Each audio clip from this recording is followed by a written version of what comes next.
finest Boy Scout troops in the country. We have a lot of Eagle Scouts and in the past few years, and they continue to happen. Now, just a few notes here. That I have 2 cameras on right now. Can you see me okay? Barely. Barely? Tell them to turn the music. Okay, so everybody be not that perfect. Right, because they do want a picture of me. You know, so. It's okay when the candidates come. With the candidates, please step forward for one moment. I want them to, I have a piece of crumpled paper here to decide or determine who's going to go first. John? Yes. John, please. It's not the lottery. But just take any piece that you want. Yep. And obviously, Jeff Deal would be going to play. Second? Lido. So first, second, and when Jeff Deal gets here, I did get a text from him that he is running behind. All right, just a couple of notes. All right, first of all, I want to thank Pat Lee and the Horseshoe Grill for allowing us to have this event here. They've done a really good job.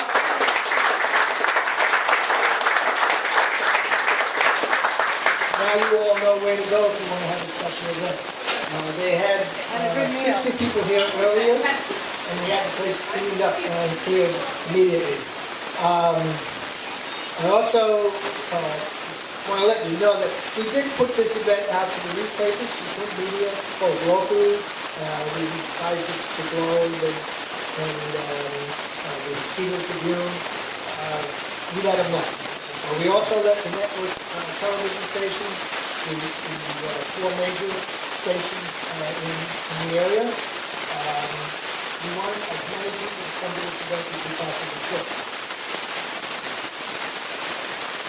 Now, other than the candidates for U.S. Senate nomination, are there any individuals here running for office in the near future? Please raise your hand. Right, I know that. I just want you to raise your hands. So I see 1, 2, 3, 4. Okay, just stand up, say your name and what you're running for. Hi, I'm Rich Baker. I'm running for Governor's Council, and I appreciate your support. Thank you.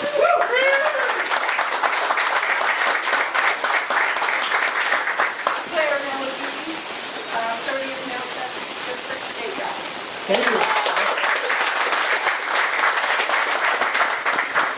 And over there, yes? Edith Valley, running for state representative for 19th Middlesex District, Terry.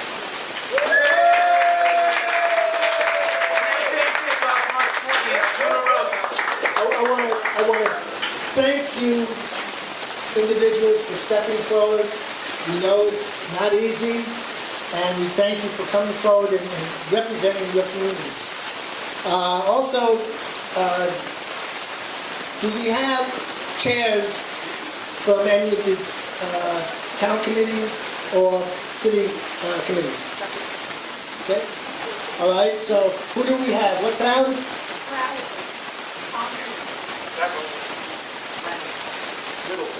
Boxford. Oops, sorry, go ahead. Hamilton. Boxford. Yes. Anybody else in the back? Okay. I thank you. Thank you for coming.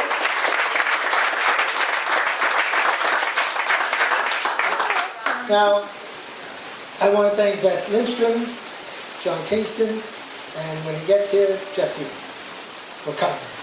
All right. Tonight is an opportunity for the candidates to share their vision for Massachusetts and the United States of America. Tonight is our chance to listen and formulate a decision on whom is to be our Republican representative in Washington. One of these candidates is going to be on the ballot in November, or at least one.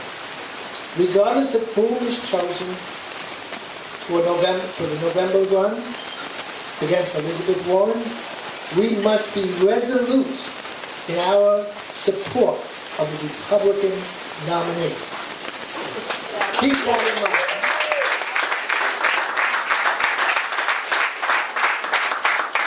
They will need us to get to Washington. We will need them to be there.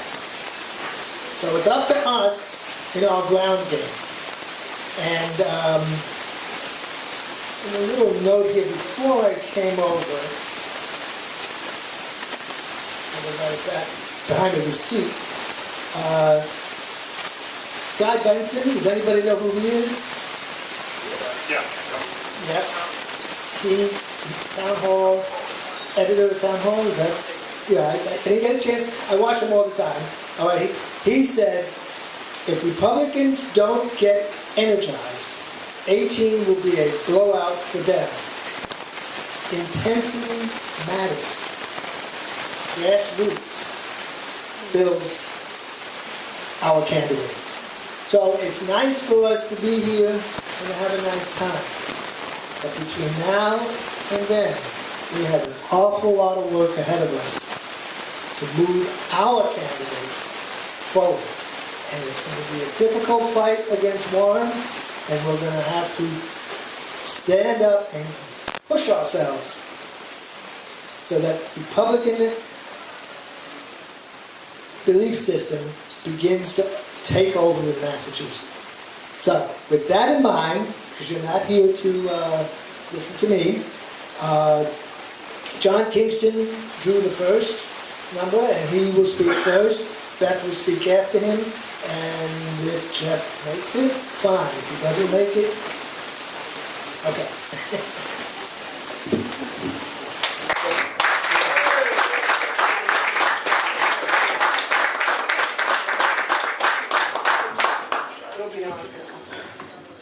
All right, I think I'm gonna give this a shot, micless. Does that work back there, guys? Yeah. You okay? All right, closed room. Those of you guys who are here, don't get, start paying attention to college basketball or the hockey, but I hope I'm interesting enough that you pay attention here. Look, it is such a fantastic opportunity to be here tonight. The energy here is amazing. I mean, to come here and see people outside holding signs and all the town committee chairs coming from all over. This is fantastic. This is just fantastic. We just finished caucus season, as you know, and there are 300 caucuses held around the state, 237 locations, and our team managed to get to all of them, at least the ones that the caucuses would let us get to. But it's just such a great opportunity to be part of the American political process at the grassroots. Right? This is where it all happens, right? This is where it starts. It's people like you here on a Tuesday night, loving America the way you do, the way we do, and coming together and spending time to do this. It's just fantastic. So, and I also say, what a great job the hosts have done here. I mean, magnificent. Thank you so much for organizing this. It's great. So Jeff gave me a great opportunity to start and write out here, right? Talking about enthusiasm, energy, commitment, what it takes to win. And I think if there's one thing that can get us energized, it has to be the opportunity to beat Elizabeth Warren in November, right?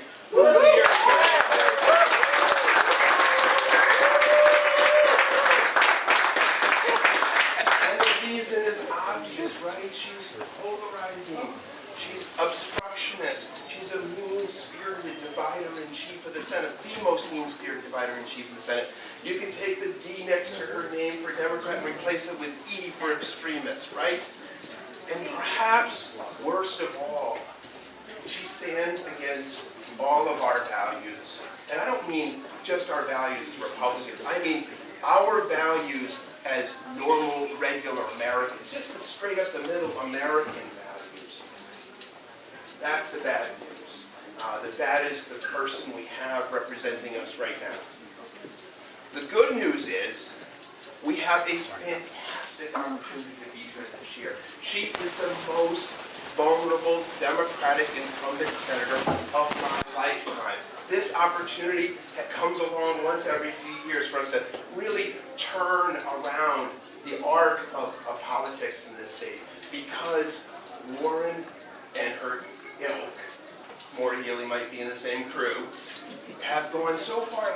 given us a ton of room over here to actually have our values be taking over the state conversation. The trajectory is there for us to take back this state with sort of normal up-the-middle American values driven by us. Now, there are two fine folks in this race. I have the highest regard for the service that they've offered to the state, to the party, and to the country over the years. Along with me, we've all done a lot to advance our values over time. The key for tonight, for this entire next 6 months ahead of the primary, is to figure out which one of us is the right person to take us on that next leg of the journey, right? This isn't about yesterday. We've all done a lot of great stuff. It's not about yesterday, it's about tomorrow. Who's the right person to be the standard bearer for us to win this thing? And I'm here tonight, as I know the other candidates are, but I'm here tonight to tell you why I am. Why I'm the right person to take us forward in this great, great, great project. So, I'm a first-time candidate, so you don't know much about me. So I'm going to tell you a little bit about my background. I come from a very small town, working class values. My mom stayed home with us. My dad was an Army veteran. After he left the Army, he was a public school teacher. They struggled for me and my brothers to get by. They struggled to make ends meet. But for us, they lived the American dream. I mean, look at this. I come from a small town, modest upbringing, and here I am, the Horseshoe, tonight. Come on, this is great. With the opportunity,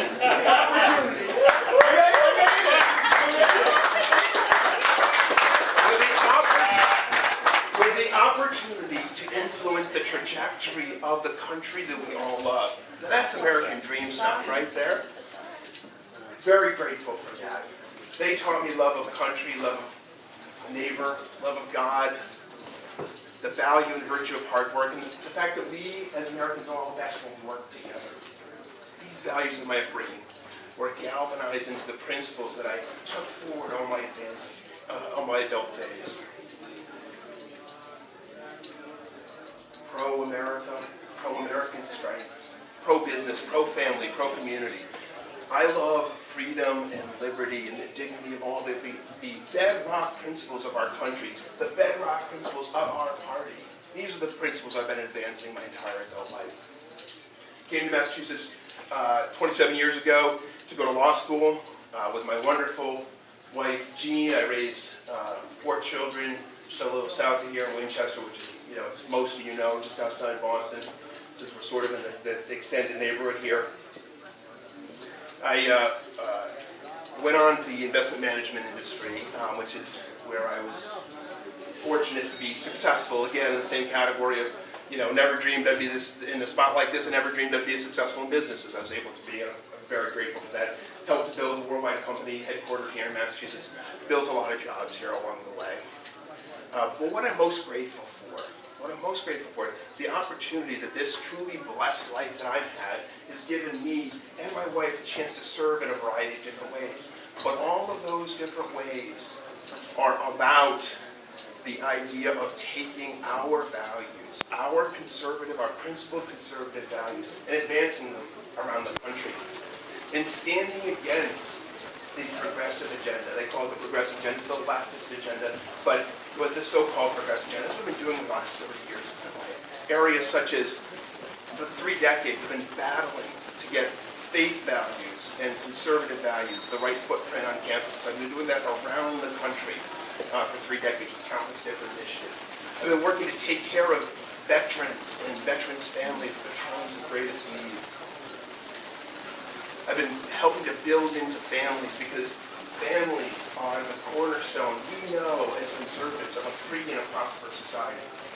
So these are some of the things I did in the not-for-profit, civic, and philanthropic sector, starting different initiatives. Along the way, I also worked with Republican senators, Republican governors, Republican presidential nominees over the last couple of decades, raising millions of dollars for them in different ways, and also being a grassroots activist alongside them in different places around the country. I never thought I'd be running for elected office myself, but day in Washington is a day of division, a day of polarization, a day of gridlock. And the leadership in Washington is not leading us the way I want our great country to be led. So here I am in the race to take our shared values to advance them to meet the challenges of today and to beat Elizabeth Warren in November of this year. So that's a little bit about where I came from. Let me talk a little bit about what I bring to this race. I bring the lens of a constitutional conservative. I bring the prism of American exceptionalism. You know, as I've implied in all my comments, I love this country. Along with you, I love this country. We love this country and what it's offered us. And I would do anything, as would you, in my power to advance its interests. You know, where does that bring me? Where does that put me in the issues of the day? You know, basically, take the classic conservative playbook through the years, and I'm lined up with it, right? I'm for limited government, for lower taxes, lower taxes, always better than more taxes, less regulations, always better than more, for free enterprise, for the Second Amendment, of course, for fiscal accountability, fiscal responsibility. Now, that seems to have gone a little bit out of vogue in Washington, even on the conservative side of the ledger with the $1.2 trillion deficit in this next coming year. But these are the principles that we've all used forever. You know, in terms of the day in which we're in, obviously immigration is a hot topic for all of us. Fortunately, our values can win in this city. I tell you, if you take out a message, this is where the left has gone too far left, you take out a message of enhanced border security, of getting the bad guys to stay up, on the other side of the border, 75% of voters agree with you. You can win on that. I can win on that. Talk about being against sanctuary cities, taking the bad guys that are here and sending them back where they came from. Again, we can win on this. I can win on this. 75% issue again. This is the stuff that we can make hay on, and this is where we can win an election in this cycle. So, these are some of the things I think about. This is the ways I approach these things. I'll give you one more before I move on to what really matters. Thank you. Winning the election is what really matters. We don't all just talk unless we win. I'm going to tell you why I'm the right person to take this forward for it. So I went three different factors. Message, manpower, and money. Message, I've been working my entire adult life to bring people together from across racial, ethnic, and political lines. Doing my task. Those projects I talked about all those days, it wasn't just working with the base, it wasn't just working with us, it was always reaching across the line. This would be a lot of talk, but it's been already demonstrated in this election season, when in our kickoff event, we had 450 people down, which is a lot of people for a first-time candidate. I'm going to say that. That doesn't happen by accident, but what also doesn't happen by accident, in fact, it was the most diverse kickoff audience in history. The Boston Globe talked about its diversity there. Tons of Democrats, tons of independents, tons of Republicans, of course. African-American community, Asian-American community, Latino-American community, out in force. Why does that matter, guys? It matters because we don't win in the state unless we reach across all the divides. We have only 10% of us are Republicans. So what I have to do